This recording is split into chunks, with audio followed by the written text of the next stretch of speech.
Moka berarti pisang. Kadalivana artinya kebun pisang. Moka dan padi adalah bahasa asli bangsa Nusantara maju terdahulu buah dari tanaman hasil rekayasa teknologi tumbuhan leluhur bangsa Indonesia. Simak ini. Pisang jenis Musa balbisiana, varietas asli yang bersumber dari Indonesia, mengandung biji banyak dan dianggap sebagai salah satu spesies leluhur dari varietas Bibrida. Pisang jenis Pacoba atau Pakova adalah Pseudobaga dari pohon pisang, tanaman herba dari keluarga Musaceae genus Musa. Selain genus NCT akan menurunkan atau menghasilkan apa yang disebut pisang palsu, mereka tumbuh di 130 negara. University of Melbourne, Australia meneliti dan menyimpulkan bahwa nama-nama umum hanya lokal dan tidak sesuai dengan kultivar yang dikenal, maksudnya tumbuhan ini dahulu dan berasal dari suatu daerah atau lokal saja. Asia Tenggara Indonesia disimpulkan sumber berasalnya. Bukti arkeologi dan paleoenvironmental baru-baru ini terungkap di Cook Swamp di Provinsi Dataran Tinggi Barat New Guinea menunjukkan bahwa tumbuhan ini sudah ada, sejak setidaknya 5.000 sm atau bahkan hingga 8.000 sm. Pisang disebutkan dalam dokumen yang ditulis untuk pertama kalinya dalam sejarah dalam teks-teks lama sekitar 600 sm. Musaceae, terutama genus Musa, telah diperkenalkan ke dunia oleh imigran dari Asia Tenggara kira-kira pada 200 sm. Di bawah ini alasan leluhur kita, merekayasa tumbuhan yang menghasilkan buah pisang original, Musaceae. Dan menggunakan media pisang dalam acara adat, ada hal saintifik yang bermanfaat dan punya tujuan. Antara lain karena pisang khas mengandung sekitar setengah gram potasium, ia akan memiliki aktivitas sekitar 15 Bq/L. Pisang mengandung bahan radioaktif alami dalam bentuk potasium 40, isotop radioaktif, terutama kalium 40, 40K. Sumber alami utama dari radioaktivitas dalam jaringan tanaman adalah kalium sama dengan 0,0117% dari potasium yang terjadi secara alami adalah isotop POTASSIUM 40 yang tidak stabil 40K. Isotop ini meluru dengan waktu paruh sekitar 1,25 miliar tahun, 4 tanda kali 10-16 detik, dan karena itu radioaktivitas kalium alami adalah sekitar 31 Bq/L, G, yang berarti bahwa, dalam 1 gram unsur, sekitar 31 atom akan bereaksi setiap detik. Karena pisang khas mengandung sekitar setengah gram potasium, ia akan memiliki aktivitas sekitar 15 Bq/L. Pisang mengandung 15 gram karbon, ini akan mengeluarkan sekitar 3 hingga 5 sinar beta per detik.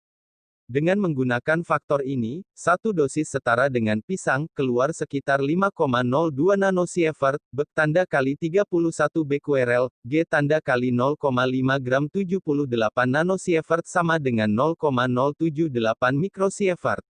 Komisi Internasional tentang Perlindungan Radiologi memperkirakan koefisien 6,2 nanosievert, Bq untuk konsumsi kalium 40, dengan datum ini BET yang dihitung akan 0,096 mikrosievert, lebih dekat ke nilai standar 0,1.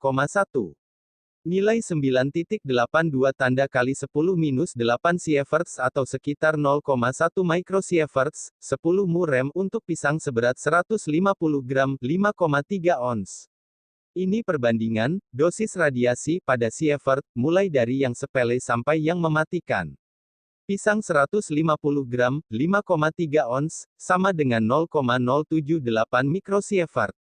Radiasi maksimum yang diizinkan untuk pembangkit listrik tenaga nuklir 500 BET, 250 mikrosievert.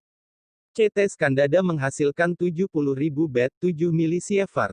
Dosis radiasi yang mematikan adalah sekitar 35 juta BET, 3.500 milisievert.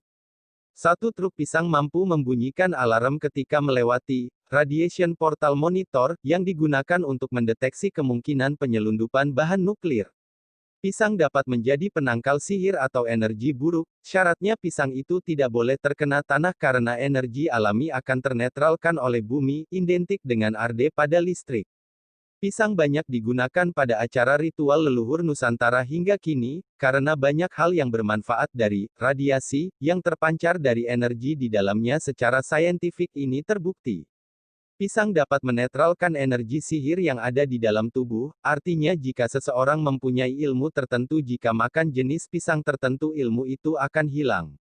Ini di antara alasan leluhur kita, merekayasa, dan menggunakan media pisang dalam acara adat di setiap budaya asli di Nusantara. Ada banyak hal saintifik yang belum diketahui ilmu pengetahuan saat ini, hanya karena publikasi yang tidak benar seolah ini dianggap menduakan Tuhan. Ada makhluk yang juga hasil rekayasa leluhur Nusantara yang harus mengkonsumsi buah ini karena alasan saintifik, seperti penjelasan di atas.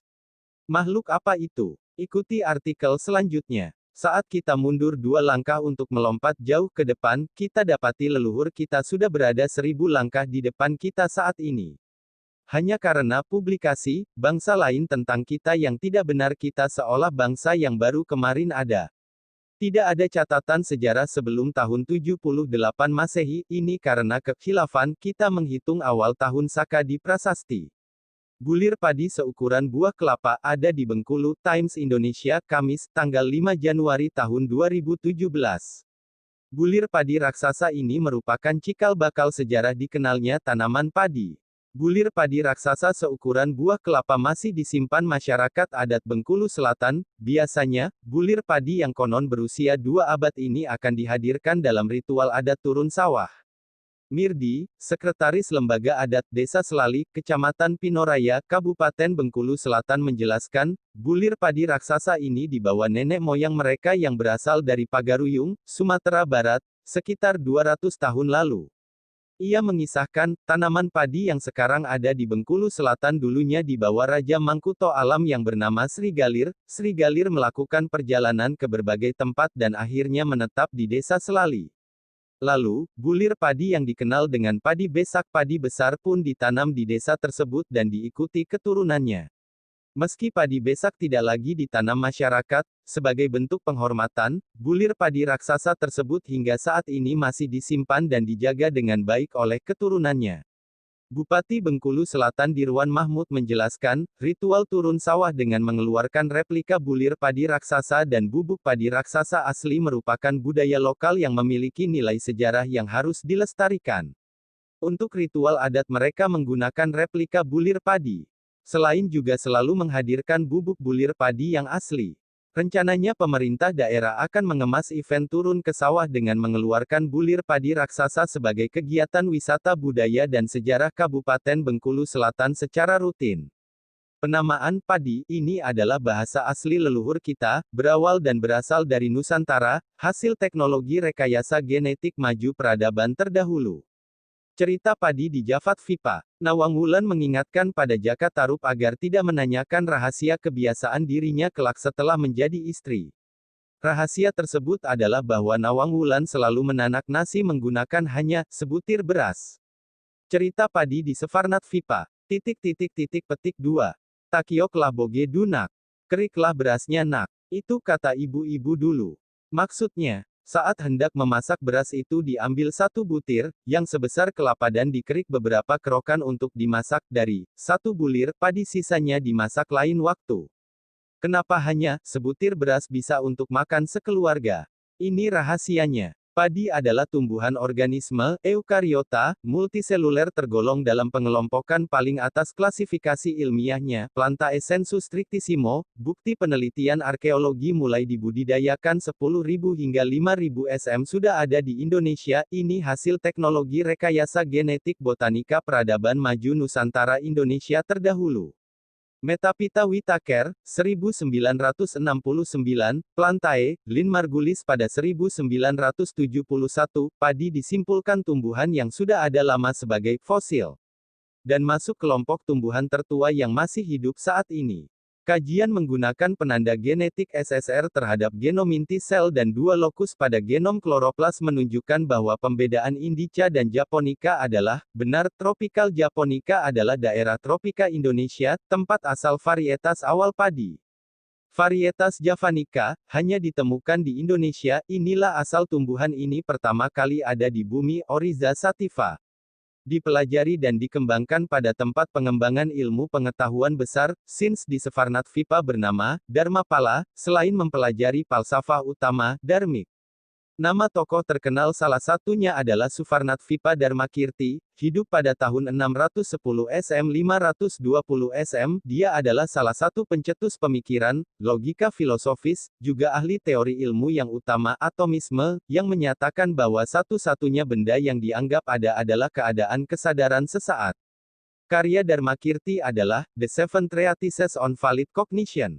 Universitas Pusat Pendidikan, Darmikdi, Minangkabau, bernama Dharmapala, lebih dahulu ada dari Nalada, Raja Pala Silsila Shailendra Balaputra Dewa dari Sumatera, membangun Nalada 427 M demi kepentingan, pengembangan, pusatnya pendidikan di Suvarnatvipa, Dharmapala. Membangun cabang di Jafatvipa bernama Fuana Cakapala, Borobudur. Bangunan ini berdasar ajaran asli Nusantara, bukan dari India, dan temuan hasil rekayasa genetika tumbuhan, padi, diabadikan pada reliefnya. Padi yang hanya sebutir dapat mencukupi makan sekeluarga terekam dalam ucapan masyarakat Nusantara seperti cerita padi, di Suvarnatvipa. Petik 2. Takioklah boge dunak. Keriklah berasnya nak. Itu kata ibu-ibu dulu. Maksudnya, saat hendak memasak beras itu diambil satu butir, yang sebesar kelapa. Dan dikerik beberapa kerokan untuk dimasak dari satu bulir padi, sisanya dimasak lain waktu. Kenapa hanya sebutir beras bisa untuk makan sekeluarga? Rahasianya telah terungkap bahwa leluhur kita bukan primitif dan ilmu pengetahuannya sudah melebihi sains, saat ini, sudah pada skala 10, hanya karena kita telah sepakat menghitung awal tahun, Saka, di prasasti dimulai 78 Masehi, maka hilang, fakta, sejarah maju nenek moyang kita sebelum tahun itu. By Santo Saba.